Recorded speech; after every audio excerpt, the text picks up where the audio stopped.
Halo kawan-kawan, saya Andri Yunus dari Kontras yang juga tergabung dalam Koalisi Masyarakat Sipil untuk Reformasi Sektor Keamanan.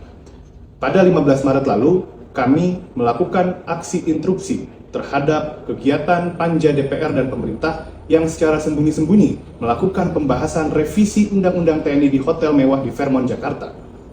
Aksi interupsi Fairmont tersebut bukan tanpa sebab kami lakukan.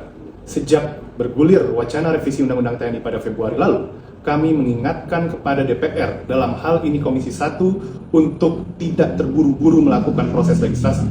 Selain itu, kami juga mengirimkan dan melayangkan surat protes pada 3 Maret 2025 yang isinya agar Komisi 1 maupun pemerintah membuka secara terang-terangan dokumen legislasi seperti rancangan undang-undang, naskah akademik, hingga daftar inventarisasi masalah.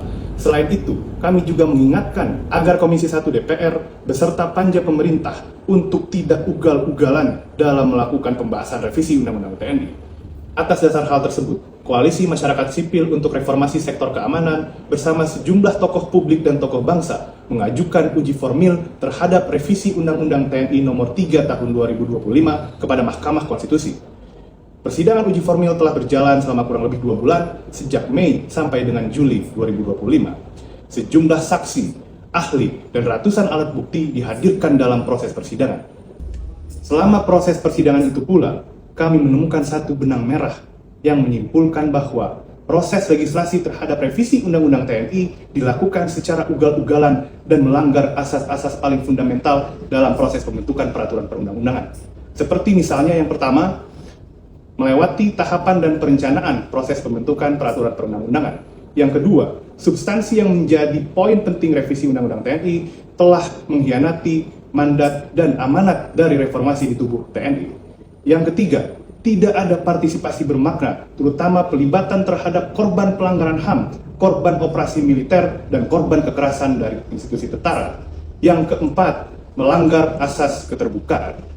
Besok pada 17 September 2025 pukul 13.30 waktu Indonesia Barat, Mahkamah Konstitusi akan membacakan putusan uji formil yang berkaitan dengan revisi Undang-Undang TNI.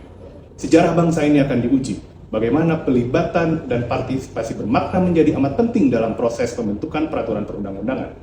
Jika memperhatikan proses pemeriksaan ahli, pemeriksaan saksi, hingga kemudian pemeriksaan terhadap bukti-bukti terkait, sudah sepatutnya Mahkamah Konstitusi menerima seluruh permohonan para pemohon tanpa terkecuali.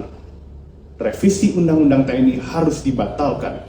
Mari kawan-kawan, kita kawal bersama pembacaan putusan Mahkamah Konstitusi esok hari. Hidup korban, jangan diam, lawan, kembalikan militer ke barak.